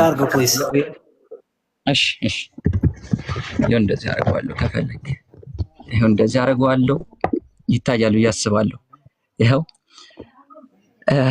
ፍጹምነትህን ይዘህ እግዚአብሔርን ስደብና ሙት አለችው ይላል። የሚቀጥለው ከግሪኩ የተጨመረ ነው አለ። ይህ ሁላ ጥቅስ እስከዚህ ድረስ የተጨመረ ቃል ነው ይላል። ለምን ያምላክ ቃል ትጨምራላችሁ ነው ጥያቄ። ቀጥል። እሺ ምዕራፍ 10 ቁጥር 10 የሚጀምረው ከየት ነው? እዚህ ላይ ቁጥር 10 የሚጀምረው ከየት ነው? እዚህ ጋር እነርሱ ግን ብለው የሚጀምረው ማለት ነው ከታች ቁጥር 10 አይደለ? እሺ የቁጥር 10 እዚህ ጋር ከቁጥር 9 ጀምሮ ከቁጥር 9 እና 10 የሚቀጥለው አሁን እዛ ከታች መሀል ያለችው በቁጥር 10 ተይዟል። ይያዛል ከዚህ ጋር ተይዟል ወይ ወንድሜ? በቁጥር 10 ተይዟል ነው የጠየቀው አይደለም። ቁጥር 9 ላይ ነው ያለው እኮ የተጨመረው ሐሳብ ቁጥር 9 ላይ በቁጥር 10 ተይዟል ወይ? ቁጥር 9ማ አለችው ብሎ ስማኝ፣ አለችው ብሎ ተጨምሯል። የተጨመረ ቃል እንድትፈስር ተብሎ መልስልኝ። ቁጥር 9 ላይ ቁጥር 10 ተብሎ እያዳመጥክ እንጃ ነው። ቁጥር 9 ላይ እሺ፣ ቁጥር 9 ላይ አለችው ብሎ አለቀ አይደል? አላለቀም። ቀጣዩ የተጨመረው ከግሪኩ ነው ብሎ ይቀጥላል። አለችው ብሎ ፎንቱን እያየ ፕሊዝ ይቀጥላል። ቆያ እያዳመጥከኝ ነው። አለችው ብሎ 4 ነጥብ ዘጋረን። 4 ነጥብ ያረግ 4 ነጥብ በቃ ሐሳቡን ጨረሰው ማለት ነው። በአንድ ጥቅስ የቁጥር 9 ሐሳብ አለቀ ማለት ነው። ምክንያቱም የቁጥር 9 ሐሳብ ማለቁን የምታውቀው አንዴ ስማኝ ፕሊዝ። እሺ ኢቭን ፎንቱንም በዚህ መልክ ያስቀምጡበት የራሱ የሆነ እንትን አለው። እሱንም እነግርሃለን፣ ችግር የለውም። ምዕራፍ ስንት ነበር ያልከኝ? ሶሪ ምዕራፍ 2 ቁጥር 10 ቁጥር 10 እሺ አንዴ ትልቁ ላይ አድርገኝ ነኝ።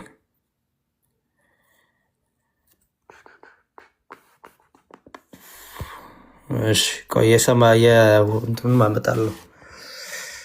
ኦኬ ይኸው ምዕራፍ 2 መጽሐፈ ኢዮብ ምዕራፍ 2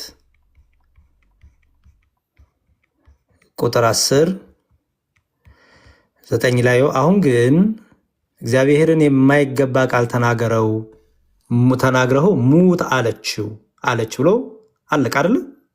አየው ሙት አለችው ብሎ ዘጋ።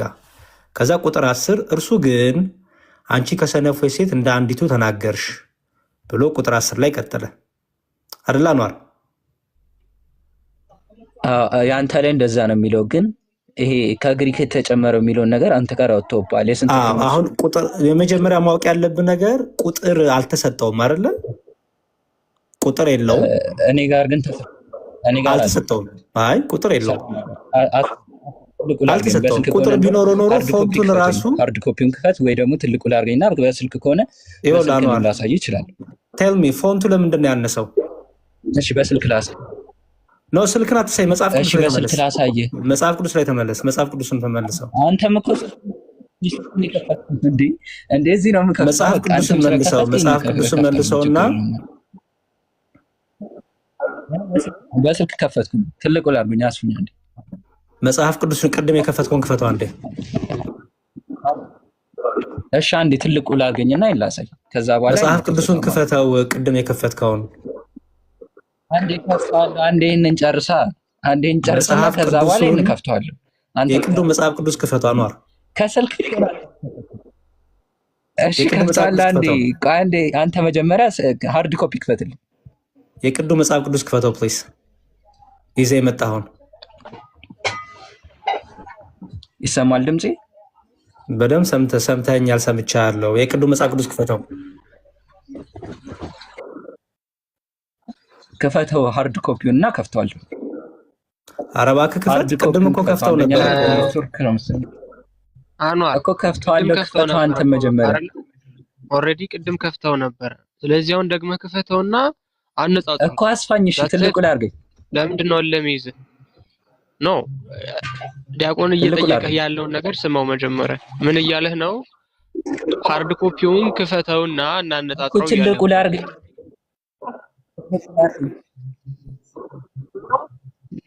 ትልቁ ላድርገኝ። በስልክና መጽሐፉን ክፈተው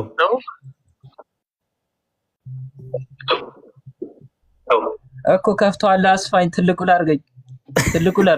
ኦኬ አሁን መጽሐፉን ክፈተው። መጽሐፉ ይኸው እዚህ ጋር ማለት እንከፍተዋለን። መጽሐፉን ክፈተው መጀመሪያ። በፊት ግን መጽሐፉን ክፈተው ማለት ነው። ኦኬ መጽሐፉን ክፈት መጀመሪያ። መጽሐፉን ክፈት አኗር። እኔ የኖት ሳቄን አታምጣው። መጽሐፉን ክፈት። ለምን ታሰንም? መጽሐፉን ክፈት። አንተ መጽሐፉን እያወራኝ ያለው ምን ሆነ ነው? መጽሐፉን ክፈት።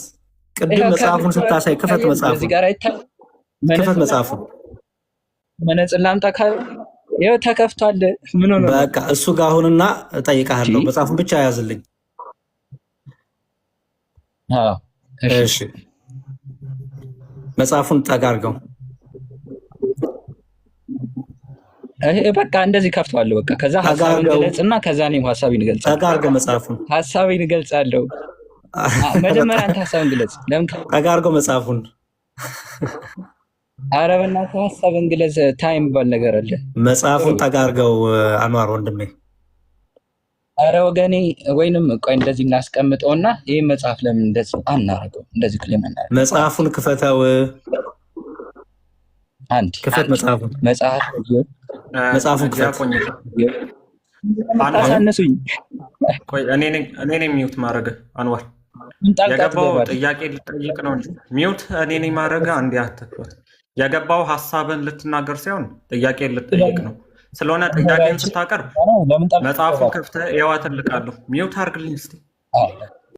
አንታገስም፣ ትወርዳለሽ። መጽሐፉን ክፈተው። ችግር የለውም። ይህን መጽሐፍ ቆይ አንዴ፣ ባይብል አፕ አላልኩም። መጽሐፉን ክፈተው ነው ያልኩህ። ሃርድ ኮፒ ለምን ካሜራ ኦፍ ታደርግብኛለህ? ሃርድ ኮፒውን ክፈት ያልኩህ። ባይ ዘ ዌይ እስካሁን ቶለሬት ያደረኩህ በጣም በትዕግስት እየጠየኩ እያወራን እንደሆነ እንድታውቅ ነው። እና በጣም ከምንደባበር ጥያቄና አንዴ በስነ ስርዓት ጠይቅና ካልሆነ አይተዋል አይደል? ቃል ስለሆነ እዚህ ጋር ታውቃለህ አይደለም? እንዴት እንደመደነገጥ አገናኛለሁ። ስለዚህ ተው። እኔ ኮንፊደንስ ነው ከእንግዲህ ማራ በኮንፊደንስ ነው። ኦኬ መጽሐፍ ቅዱሱን አንዴ ክፈትና ሃርድ ኮፒውን ክፈተውና እንየው። መዝሙር አሪድም ሃርድ ኮፒውን ይክፈት። በስልክ እያወራኝ ግን ችግር የሆነ እሺ፣ አንዴ ክፈተው። ጎበዝ። አንዴ ግን ክሌም ላንሳሽ። ክሌም ላንሳ እዚህ ጋር አንዴ ልጨርስና አዛኛው እከፍተዋለሁ። ምን ሆነ ነው? ለምን ካሜራ ኦፍ ታደርግብኛለህ? አይዘው እንደዚህ እኮ እንትን ማለት እኮ የለብንም። ለሱ ድራማ ለሱ ጨዋታ እኮ መመቻቸት የለብንም። መጽሐፉን ትከፍታለህ ወይስ አትከፍትም? መጽሐፉን ትከፍታለህ ወይስ አትከፍትም? መጽሐፉን ክፈት። ይዘህ የመጣኸው መጽሐፍ ደናበሩት። ኦኬ በቃ ሌላ ሰው ይግባና ይጠይቅ። ግዴታ እኮ የለብንም እኮ ባይዘው ቆንስታንቲኖስ ለሱ ባይዘው ራሱን አስወጥቶ ነው የወጣው። ማንም እንደ ባለ እውቀት ስልኩን ፊት ለፊት አድርጎ ምናምን አለ አይደለ? የፖለቲካ የሚሰሩ ወንድሞቹ ምናምን አክሽን ነው እየተጫወተ ያለው እኮ። እንዴ ምን ሆነሃል ወንድማችን? ቅድም የከፈትከውን ነው ክፈት የተባልከው። ጌታ ሆይ